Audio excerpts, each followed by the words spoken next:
बिस्मिल्लाहिर्रहमानिर्रहीम। स्टूडेंट अस्सलाम वालेकुम। स्टूडेंट हमने स्टार्ट किया हुआ था adult health nurse unit number 4। हमने स्टार्ट किया हुआ था सेमेस्टर 4 में, ठीक है। कार्डियोवास्कुलर डिसऑर्डर, कार्डियोवास्कुलर डिसऑर्डर हमने स्टार्ट किया हुआ था। और कार्डियोवास्कुलर डिसऑर्डर में पार्ट ए में हमने डिस्कस किया था मायोकार्डियटस, ठीक है। हमने सॉरी पेरिकार्डियटस हमने डिस्कस किया हुआ था। अभी पार्ट बी में हम मायोकार्डियटस डिस्कस करेंगे, ठीक है। मायोकार्डियटस क्या होता है, ठीक है। मायोकार्डियटस मायो मसल, और कार्डियट मायो कहते हैं मसल्स को, ठीक है। कार्डियटस हार्ट के जो मसल है, हार्ट के जो मसल में इन्फ्लेमेशन हो जाए, इन्फेक्शन हो जाए, इसको कहते हैं मायोकार्डियटस। टी आई इस जिधर आएगा डी आई टी आई इसका टेस्ट जिधर भी आएगा तो इसका मतलब होगा inflammation. Myocarditis is the inflammation of the myocardial wall, ठीक है। जो हार्ट की जो वॉल्स है, जो दीवारें हैं, जिस दीवार से हार्ट बना हुआ है, इसकी मसल में जब इन्फ्लेमेशन आ जाए, इन्फेक्शन हो जाए, इसको मायोकार्डियटिस कहेंगे हम इसके, ठीक है। इसकी वजह क्या है, किसकी वजह से मायोकार्डियटिस हो सकता है? वायरल इन्फेक्शन, वायरल की वजह से, वायरस की वजह से हो सकता है। बैक्टीरियल इन्फेक्शन की वजह से हो सकता है।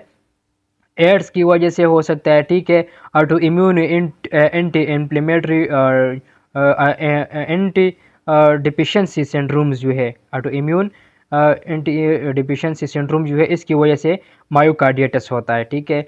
इसके अलावा जो है रेडिएशन की वजह से भी हो सकता है myocarditis. Hypersensitivity reaction, allergy reaction जिसको हम कहते हैं, इसकी वजह से भी मायोकार्डियटिस हो सकता है। इसके अलावा जो है एक्सपोजर टू केमिकल और फिजिकल एजेंट, कोई भी केमिकल या फिजिकल कोई भी एजेंट की वजह से भी मायोकार्डियटिस हो सकता है। ड्रग्स, लिथियम और कोकेन, बाकी ज़्यादातर जो ड्रग्स की वजह से भी जो है वो मायोकार्डियटिस हो सकता है। ये इसकी काजेज़ है। अभी आपको मैं दिखाऊंगा, ये नॉर्मल हार्ट है, नॉर्मल हार्ट की एनाटमी अब मैं आपको दिखाऊंगा।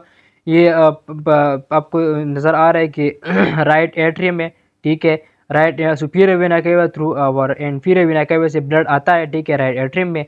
राइट एट्रियम से थ्रू ट्राइकास्पिड वाल जो है वो राइट वेंट्रिकल में आता है, ठीक है। लेफ्ट वेंट्रिकल से फिर पल्मोनरी आर्टरी के थ्रू, ठीक है। पल्मोनरी आर्टरी के थ्रू, ये वाहिद आर्टरी है बॉडी में हार्ट में जिसमें डी ऑक्सीजनेटेड ब्लड जाता है। बाकी हार्ट में जिधर आर्टरी होगा उधर ऑक्सीजनेटेड ब्लड होगा। पल्मोनरी आर्टरी के थ्रू ये ब्लड पूरे लंग्स में चला जाता है, लंग्स में ऑक्सीजनेटेड होगा, ऑक्सीजन इसके साथ ऐड हो जाता है, ठीक है। फिर पल्मोनरी वेन के थ्रू फिर लेफ्ट एट्रियम में आता है, लेफ्ट एट्रियम से लेफ्ट वेंट्रिकल में, लेफ्ट वेंट्रिकल से थ्रू आयोटा पूरा बॉडी में ये ब्लड सप्लाई होता है, ठीक है। ये नॉर्मल हार्ट है, ठीक है। अभी आपको मैं दिखाऊंगा कि मायोकार्डियम जो है, हार्ट के जो मसल है मायोकार्डियटिस किस तरह होता है, ठीक है। ये नॉर्मल हार्ट की वाल जो है वो देख लो, ठीक है। इसके बाद जो है आप देखो myocarditis cause the heart muscle to become thick and swollen, heart के जो मसल्स है वो थिक हो जाते हैं और स्वॉलन हो जाते हैं, इसमें स्वेलिंग आ जाते हैं, ठीक है। मायोकार्डियम हार्ट मसल के इसमें स्वेलिंग आया हुआ है, ठीक है। आप लोग देख सकते हैं ये पिक्चर में, ये मायोकार्डियटिस हुआ है इस हार्ट को। इस मायोकार्डियटिस की फिजियोलॉजी क्या है कि किस तरह होता है, ये डिजीज किस तरह आता है? कोई भी एजेंट आ जाता है, इन्वेजन ऑफ एजेंट, कोई भी एजेंट एंटर हो जाता है बॉडी में, ठीक है। जो एजेंट एंटर हो जाता है वो अपना एक टॉक्सिन जो है वो इधर छोड़ देता है, ठीक है। जब टॉक्सिन छोड़ देता है वो कोई ब्लड के थ्रू चला जाता है हार्ट में, ठीक है। कोई इन्फ्लेमेशन इन्फेक्शन काज करता है, ठीक है। उधर वो हमारे इम्यूनोलॉजिकल रिस्पांस, जो हमारा इम्यूनिटी जो सिस्टम है वो एक्टिव हो जाता है, उसके खिलाफ जो है वो एक्शन शो कर देता है, इसको डिस्ट्रॉय करने की कोशिश कर रहा है, ठीक है।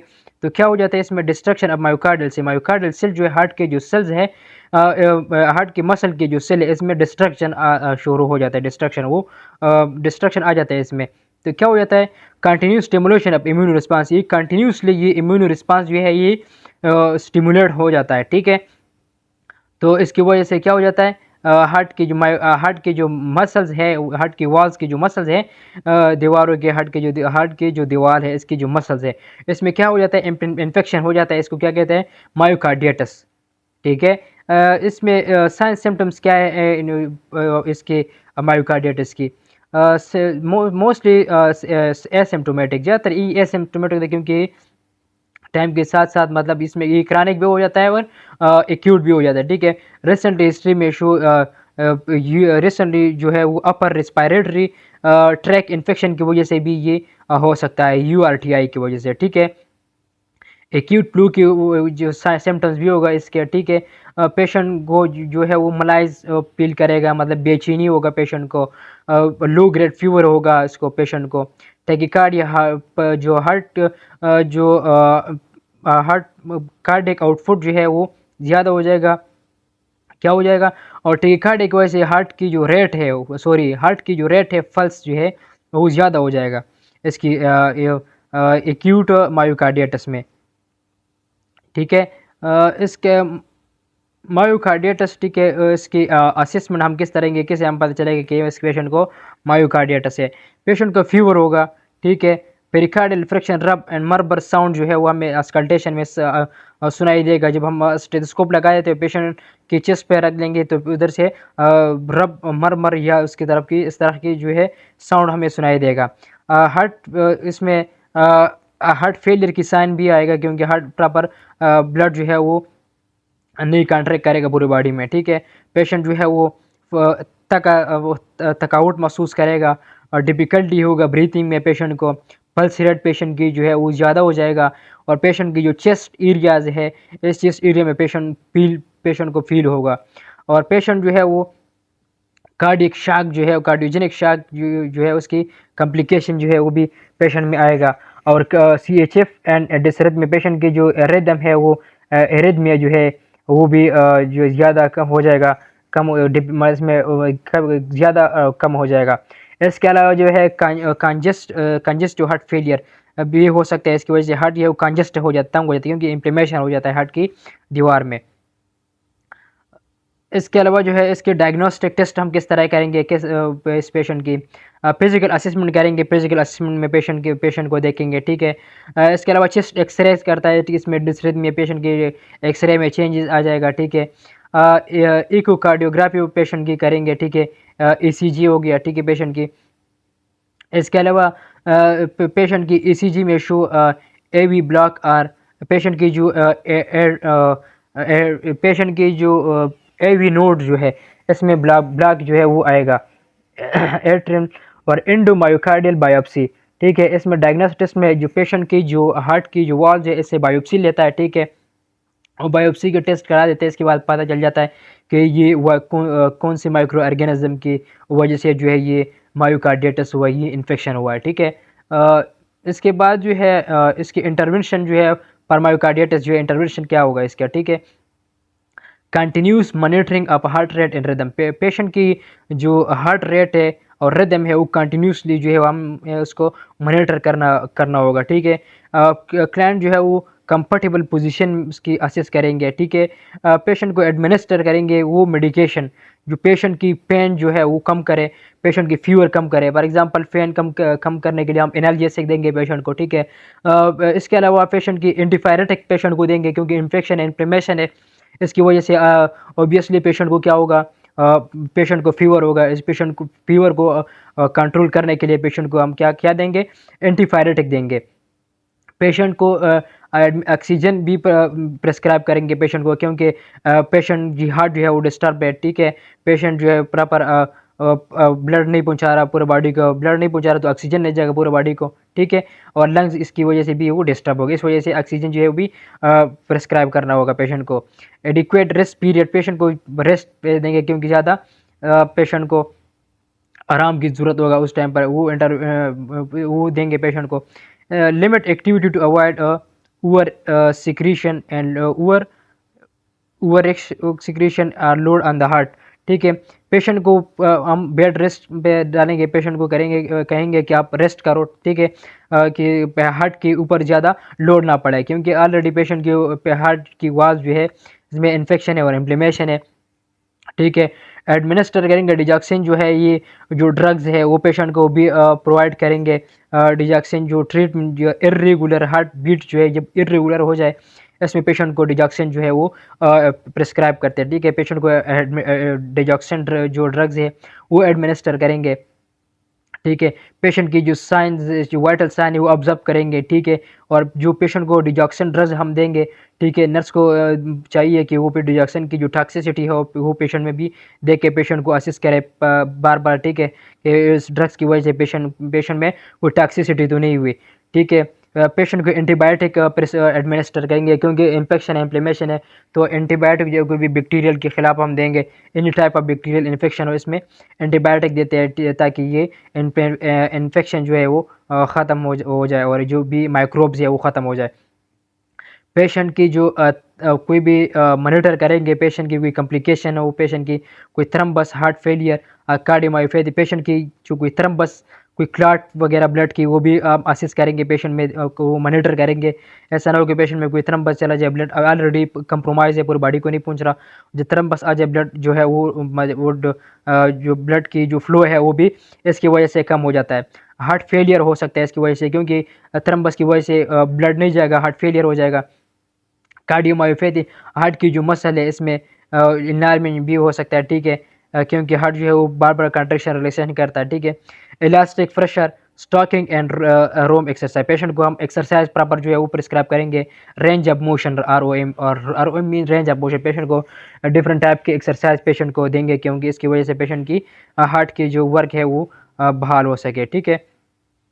इसके अलावा fever, anxiety and effective coping with यूमी, tearful eyes, insomnia, somatic complaint, inability to solve problem, patient को ये फीवर होगा, एंजाइटी होगा, इनइफेक्टिव कोपिंग, वो आप इसको इसके साथ नहीं लड़ सकेगा, इसको कोप नहीं कर सकेगा, ठीक है, इस डिजीज़ को। और जो टीयर्स आइज, पेशेंट की जो आई इसमें लिक जो टीयर्स जो है वो होगा, ठीक है, पेशेंट को नींद नहीं आएगा, ठीक है। पेशेंट को जो कोई चीज़ स्वॉलिंग में प्रॉब्लम्स होगा, कोई चीज़ नहीं निगल सकेगा, क्योंकि हार्ट जो है वो चेस्ट एरिया में कोई इन्फेक्शन, इन्फ्लेमेशन, वो सारा कंप्रोमाइज है इस एरिया, तो पेशेंट जो है कोई चीज़ नहीं निगल सकेगा और पेशेंट को पेन होगा। पेशेंट में स्पीकिंग में पेशेंट को प्रॉब्लम होगा, वो ज़्यादा नहीं बोल सकेगा, आराम आराम से बोलेगा, ठीक है। परफॉर्मेंस क्लियरली मिसकंसेप्शन होगा पेशेंट को, ठीक है। एडवाइस करेंगे पेशेंट को बेड रेस्ट, प्लेन एक्टिविटी के कार्डियक जो है वर्कलोड जो है वो कम हो जाए, इसकी वजह से पेशेंट को हम एक्टिविटी कम करने को कहेंगे कि वर्कलोड जो है ताकि इससे कम हो जाए, ठीक है। पेशेंट की जो फैमिली है उसको CPR हम इसको टीच करेंगे, क्योंकि पेशेंट की हार्ट जो है वो कंप्रोमाइज़ है, ठीक है। हार्ट की जो वॉल्स है, कार्डियटस है, कार्डियो, तो इसकी वजह से क्या होगा, पेशेंट की हार्ट फेलियर की तरफ जा सकता है, ठीक है। पेशेंट की फैमिली जो है इसको हम CPR जो है वो भी सिखाएंगे कि अगर कोई इमरजेंसी कंडीशन आ जाए तो आप पेशेंट को रिवर्स कर सके और पेशेंट की जो कॉम्प्लिकेशन है वो सॉल्व कर सके। पेशेंट को चाहिए कि फॉलो अप आप ये रिकवरी की तरफ जो है वो जब ना आए इससे पहले जो है डॉक्टर से बार बार जो है वो असेसमेंट करे अपने हार्ट की, ठीक है। एंडोकार्डियटिस क्या होगा, हार्ट की अंदर जो है इन्फ्लेमेशन किस तरह होगा, ये पिक्चर में आप देख सकते हैं। ये नॉर्मल हार्ट है, ठीक है। नॉर्मल हार्ट के अंदर जो ये हार्ट की एंडोकार्डियटिस हुआ है, ठीक है, इनसाइड जो हार्ट में इन्फ्लेमेशन हुआ है, ठीक है, आप लोग इस पिक्चर में देख सकते हैं। Endocarditis an infection of the innermost layer of the heart की जो इनरमोस्ट लेयर है इसमें इन्फेक्शन हो जाए, ठीक है, इसको एंडोकार्डियटिस कहेंगे। It may occur in people with a congenital and valvular diseases, ठीक है।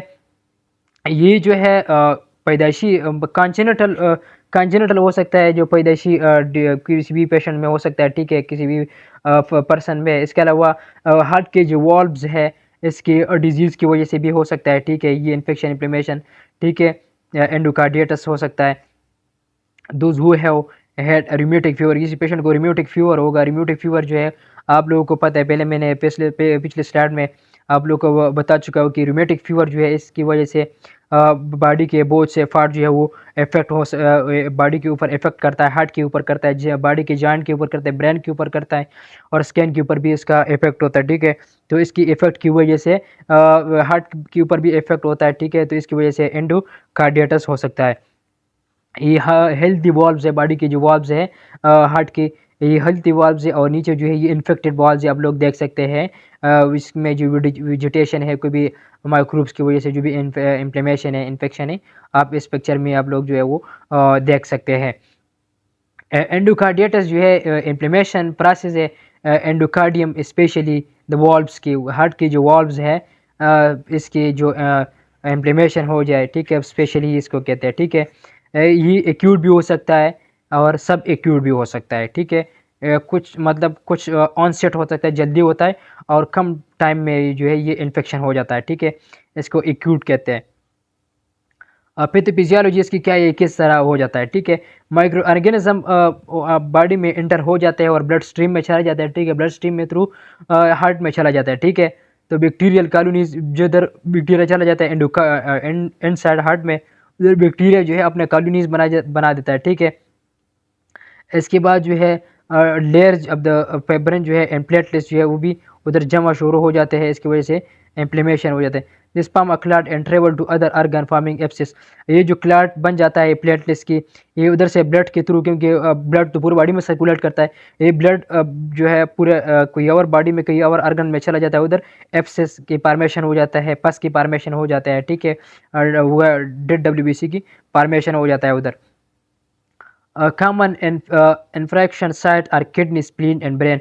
इसके जो साइड है ज़्यादातर किडनी में भी चला जाता है, स्प्लीन में भी और ब्रेन में भी, ठीक है। Can severally damage heart valve, heart की वाल्व जो है वो सीवियर तरीके से जो डैमेज कर सकता है। Perforating and deforming the walls leaflet, heart की जो वाल्व की जो वो लीप्स है, वो प्लेप्स जो है वो जो डिस्टर्ब कर सकता है, इस जो है वो डिस्ट्रॉय कर सकता है और डैमेज कर सकता है।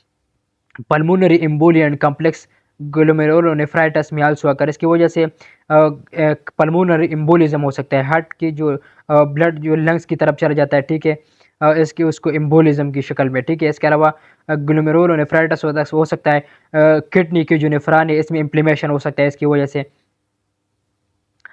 इसकी साइन सिम्टम्स की अगर हम बात करें तो इसकी साइन सिम्टम्स में where is the other organ and system involve, इसमें ज़्यादा बॉडी के अर्गन और सिस्टम भी इन्वॉल्व होगा इसके साथ साथ, और एंडोकार्डियटिस के साथ सिस्टेमिक इन्फेक्शन होगा, ठीक है, क्योंकि पूरा ब्लड हार्ट में है, हार्ट में पूरा ब्लड जो ब्लड चल रहा है, ठीक है, इंटरनल इन्फेक्शन है, ठीक है, तो पूरा ब्लड पूरा बॉडी में सर्कुलेट करता है, तो इसकी क्या होगा, सिस्टमिक इन्फेक्शन होगा, पूरे ब्लड में भी इन्फेक्शन हो सकता है, बॉडी में कहीं और भी इन्फेक्शन काज कर सकता है, क्योंकि बैक्टीरिया माइक्रो ऑर्गेनिज्म कहीं और भी ट्रेवल करता है ब्लड के थ्रू, ठीक है। इसके अलावा जब इन्फेक्शन होगा तो ऑलरेडी जाहिर बात है क्या उधर फीवर, पेशेंट को फीवर होगा, टेम्परेचर होगा, क्योंकि इम्यूनिटी सिस्टम जो है एक्टिव हो जाता है, ठीक है।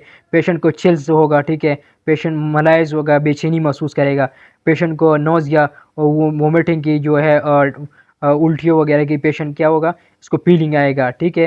ये बहुत ज़्यादा ये साइन सिम्टम जो है ये बहुत कॉमन होगा एंडोकार्डियटिस में। पेशेंट को डिफ़िकल्टी होगा ब्रीथिंग में, चेस्ट एरिया में पेशेंट को पेन होगा, हार्ट फेलियर भी हो सकता है इसमें, ठीक है। इसके अलावा डायग्नोस्टिक्स टेस्ट के बारे में अगर हम बात करें तो कौन कौन से टेस्ट में हमें पता चले कौन कौन टेस्ट करेंगे, इस टाइम में हम ब्लड कल्चर करेंगे CBC, ठीक है। इसके अलावा ECG पेशेंट की करेंगे, इलेक्ट्रोकार्डियोग्राम में, ठीक है, CBC देखेंगे, ठीक है, चेस्ट एक्सरे चेक करेंगे, इसमें पेशेंट की करेंगे, इसमें ये सारे जो है इस डायग्नोस्टिक टेस्ट है, इसमें पता चल जाता है कि एंडोकार्डियटिस है और हार्ट की कौन सी पार्ट में और हार्ट की वॉल्स में कौन सी वॉल्व में जो है ये प्रॉब्लम्स है। इसको किस तरह मैनेज करेंगे, एंटीबायोटिक की वजह से एंटीबायोटिक देंगे क्योंकि इन्फेक्शन है पेशेंट को, तो एंटीबायोटिक देंगे किसी भी माइक्रोब के खिलाफ, ठीक है। इसके अलावा एंटीफायरेटिक देंगे, पेशेंट को फीवर होगा, फीवर के खिलाफ एंटीफायरेटिक देंगे, ठीक है। पेशेंट को पेन रिलीफ करने के लिए और पेशेंट को पेन ख़त्म करने के लिए, पेशेंट को कम्फर्ट करने के लिए एनाल्जेसिक देंगे, ठीक है, और पेशेंट को सिम्टोमेटिक ट्रीटमेंट देंगे, ठीक है। और सम टाइम जो है पेशेंट की जो एंडोकार्डियटिस में पेशेंट की जो वॉल्व है वो डिस्ट्रॉय हो जाए, डैमेज हो जाता है, इसमें क्या होता है पेशेंट की वॉल रिप्लेसमेंट भी होता है, ठीक है। नर्सिंग प्रोसेस में क्या है, नर्स का क्या रूल्स है इसमें, नर्स क्या करेंगे, नर्स जो है वो प्रिवेंट करेंगे ये पेशेंट को इन्फेक्शन से, ठीक है। जिस भी हॉस्पिटल में पेशेंट एडमिट होगा तो नर्स कोशिश करेंगे कि इस पेशेंट को कोई और इन्फेक्शन ना हो जाए, नोज़ोकोमियल इन्फेक्शन ना हो जाए, उस पेशेंट की एनवायरनमेंट में पेशेंट को कोई और टाइप की इन्फेक्शन ना हो जाए, ठीक है। पेशेंट को रेस्ट पेशेंट को प्रोवाइड करेंगे, एक rest progress activity as per the patient condition को देख के उस हिसाब से पेशेंट को, अगर पेशेंट ज़्यादा वो सीवियर कंडीशन में है तो पेशेंट को फिर ज़्यादा जो है बेड रेस्ट की ज़रूरत होगा। इसके अलावा पेशेंट की जो फीवर है उसको मॉनिटर करेंगे, ठीक है। ओरल हाइजीन पेशेंट की जो है वो मॉनिटर करेंगे, किसमें, क्योंकि इसमें पेशेंट जो है वो उसमें भी जा सकता है, कोमा में भी जा सकता है, ठीक है। पेशेंट जो अनकॉन्शियस भी हो सकता है इसमें, ठीक है, हार्ट फेलियर की वजह से, क्योंकि हार्ट जो है प्रॉपर ब्लड नहीं दे रहा पूरे ब्रेन को, पूरे बॉडी को। इसके अलावा पेशेंट की हाइजीन की ख्याल रखेंगे, ये नर्स की रिस्पॉन्सिबिलिटीज़ है, ठीक है। पेशेंट की हाइजीन के ख्याल रखेंगे, पेशेंट की ओरल हाइजीन के ख्याल रखेंगे, ठीक है, क्योंकि माइक्रोब जो है सारा इंटर से बॉडी के अंदर ना हो जाए, क्योंकि ऑलरेडी इन्फेक्शन है, ठीक है। बैक्टीरिया वगैरह, और इसके अलावा जो है वो इसको प्रिवेंट करेंगे और जो बैक्टीरिया को कम करेंगे, क्योंकि फर्दर एंडोकार्डिटिस से पेशेंट को बचाएंगे। पेशेंट को टीच करेंगे कि क्राउडेड ज़्यादातर लोगों में की वजह से उसे अवॉइड करें, ठीक है, विद एंटीबायोटिक्स की, क्योंकि antibiotic course report to dentist, ठीक है। Concern doctor before undergoing any procedure, कोई प्रोसीजर से पहले जो है वो डॉक्टर को बताएंगे, ठीक है। पेन रिलेटेड फीवर, पेन जो है वो रिलेटेड है किस चीज़ की वजह से, फीवर एंड मलाइज, ठीक है, बेचैनी और फीवर की वजह से, टेम्परेचर, ठीक है। एक्टिविटी इंटॉलरेंस जो है ये डायग्नोज है, ठीक है, इसमें नर्सिंग डायग्नोज है। एक्टिविटी इंटॉलरेंस, पेशेंट कोई काम नहीं कर पा रहा, ठीक है, ये किस चीज़ से रिलेटेड, इनसफिशिएंट नॉलेज, अब पेशेंट को नॉलेज नहीं है पूरा। Adapt techniques needed to use, ठीक है। एम्पेयर्ड कार्डियक फंक्शन जो है पेशेंट की क्या है, एम्पेयर है, ठीक है, डिस्टर्ब है। Patient discharge teaching include, patient के जो डिस्चार्ज है, पेशेंट को डिस्चार्ज कहते हैं, इसके टीचिंग में क्या क्या इंक्लूड करेंगे, क्योंकि पेशेंट जब घर चला जाता है, ठीक है, तो इसका फैमिली को क्या टीच करेंगे, पेशेंट को किस तरह टीच करेंगे कि उस पेशेंट की प्रॉपर केयर का ख्याल रख सके वो घर में, ठीक है।